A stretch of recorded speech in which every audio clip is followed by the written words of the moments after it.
Bonjour Sébastien Krebs. Bonjour. D'abord le constat, les campements sont bel et bien de retour dans Paris. Oui, il serait près d'1 millier de migrants aux abords, par exemple, de la porte de la Chapelle, à dormir sur des bouts de carton dans des conditions sanitaires déplorables. Les associations ont vu le nombre d'arrivants doubler ces dernières semaines, 80 par jour.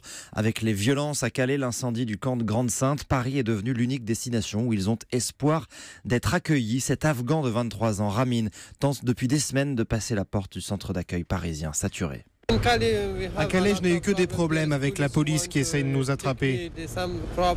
Alors je suis venu ici pour essayer de rentrer dans le camp. Tous les jours j'essaye et il y a souvent des tensions. Les gens qui se battent dans la file d'attente.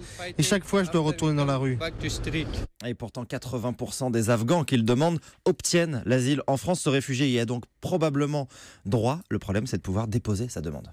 Alors, le centre parisien ne parvient pas du tout, en tout cas, à absorber l'afflux, ça c'est clair. Non, 400 places, tout occupées en permanence et un turnover encore beaucoup trop lent. Par exemple, hier, à peine une trentaine de places se sont libérées. Et cela n'est possible que lorsque les demandeurs d'asile sont relogés dans les centres d'orientation à travers la France, les CAO. Pour désengorger, il faudrait d'autres dispositifs d'accueil ailleurs en France. C'est ce que demandent les associations.